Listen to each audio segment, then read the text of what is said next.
guys, welcome to back my another video. Today video is EVS, मतलब कि आज मैं सबको EVS का चैप्टर नंबर 14 5th क्लास का पढ़ाने वाला हूँ।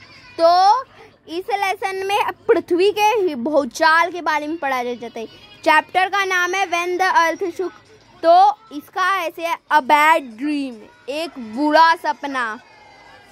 हेल्प हेल्प सेव मी, आऊ। There was screaming and shouting everywhere. The ground was shaking and people were running all around. तो सब लोग बचाओ बचाओ, अरे मुझे बचाओ, आऊ। ऐसे ऐसे साउंड निकाल रहे थे चारों तरफ।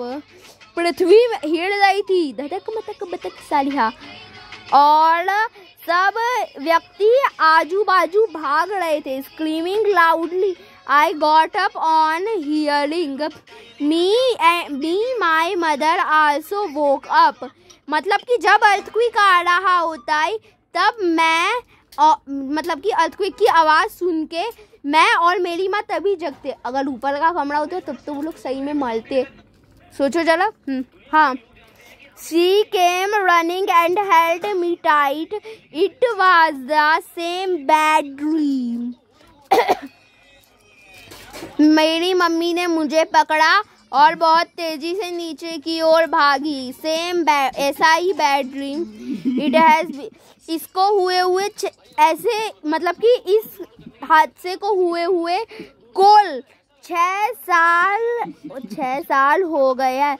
Now since the earthquake but in my sleep.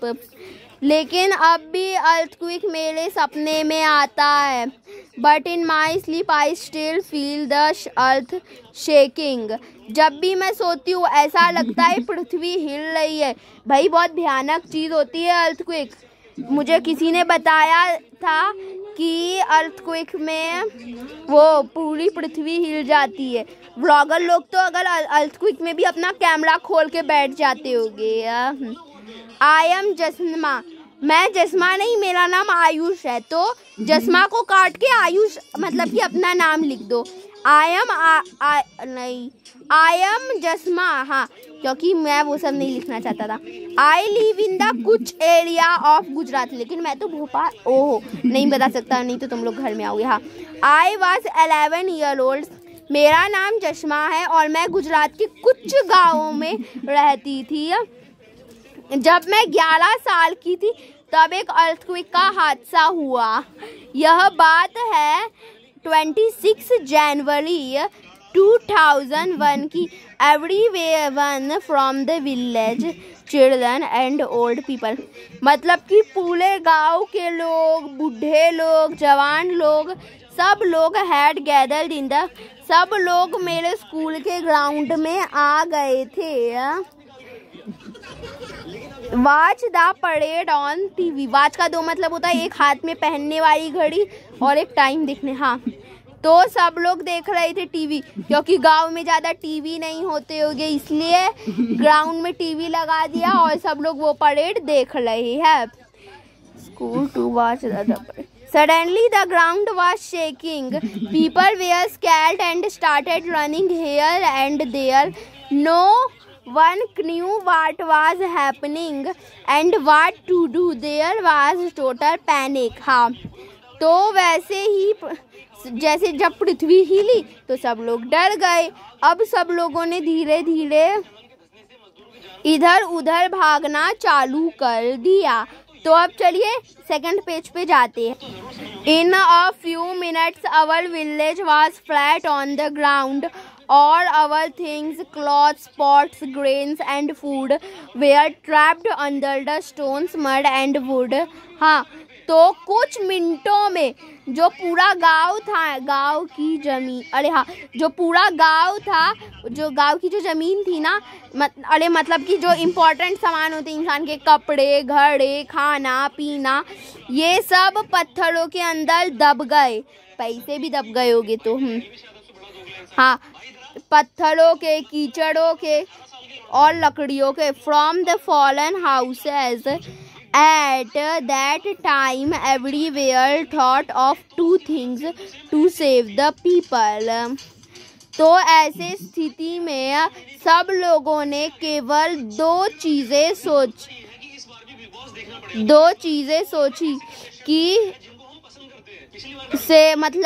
चीज़ें सोची, जो इंसान फंस गए हैं उन्हें हॉस्पिटल ले जाए। द विलेज हॉस्पिटल वाज, जो गांव का वो था हॉस्पिटल, वो भी डैमेज हो गया। Many people were seriously injured.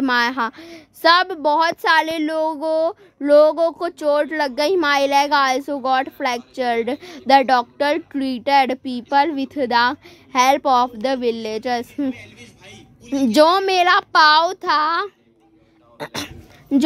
पाँव था वो भी फ्रैक्चर्ड हो गया था। डॉक्टर ने मुझे मलहम पट्टी की और सब गांव वालों की। हाँ, 6 years of our village died। हाँ, तो 6 साल हो गया इस हादसे को। 6 साल पहले मेरे नाना मर गए। हाँ, जस्मा के नाना मरे। हाँ, was also buried under the houses. My mother wept all the time seeing my mother. I also cried. The entire village was sad and disturbed। तो मेरे नाना मर गए, मेरी मम्मी ने उन्हें खोजा और फिर लोई। House of Mota Bapu, who is the sarpanch of our village. जो मोटा बापू का घर था वो सरपंच। हाँ, तो मोटा बापू गांव के सरपंच थे, लेकिन इनका नाम कितना अजीब है ना, मोटा बापू। हाँ, मतलब कि उनका घर ज़्यादा डैमेज नहीं हुआ था। उन्होंने चावल, आटा, गेहूँ सब चीज़ें अपने गोदाम से बहुत दिनों तक गांव की औरतों को दिया और उन्होंने खाना बनाया। जो मोटा बापू के घर से जो मतलब कि खाने की चीज़ें आई थी ना, उससे खाना बनाया उन्होंने। Imagine being without a house in the cold winter. Fear and the cold kept us awake in the nights all the time. We were worried that there may be another earthquake। हाँ, तो अब सोचो, बहुत ही ठंडा समय है, सब लोग मतलब कि ठंड के मारे, मतलब कि रात है, बहुत ठंड होती है रात को। और जो अर्थक्वेक है ना, वो अर्थक्वेक बिल्कुल रात में ही आ गया। तो यार ठंडी में होगा, कम्बल रजाई निकलेगी नहीं। हाँ, तो अब ये सब हमने कर लिया। अब हम लोग क्वेश्चन आंसर्स कर है। तो पहला आंसर है, have you all anyone that you know ever faced such difficulties. क्या कभी ऐसा हुआ, ऐसी डिफ़िकल्टीज आपके साथ या आपके किसी रिश्तेदार के साथ हुआ है? और दूसरा क्वेश्चन है, अगर ऐसा होगा तो आप कैसे लोगों की मदद करेंगे, एक लिस्ट बनाइए। तो ये आंसर तो मैंने पहले से खोज के रखा। तो ये lesson number 14, answer the following, discuss and right. तो पहले का आंसर है, yes my uncle says that he had forced such an earthquake few years back at Gujarat. मतलब कि मेरे अंकल बताए थे कि कुछ सालों पहले गुजरात में ऐसा एक अर्थक्वेक आया था। अब दूसरे का answer, many people provided at that time such as. मतलब कि हमें ये सब मदद करनी चाहिए लोगों की। मतलब कि सरकार की टीम को शायद जर्मनी कहते हैं, वह सबके लिए रेस्क्यू करने वाले लोगों को भेजें। आस पड़ोस के लोगों की हमें मदद करनी चाहिए और उन्हें हमारी people from other states help. दूसरे स्टेट के लोगों को हमारी मदद करनी चाहिए। और और चौथा तो समझ नहीं आया। हाँ, और पांचवा है, जो पॉलिटिकल लीडर्स हैं ना, उन्हें हमारी मदद करनी चाहिए। तो आपने आज ये पढ़ लिया। अब इसका सेकंड टॉपिक है हेल्प अराइव्स, वो हम कल पढ़ेंगे। Bye bye.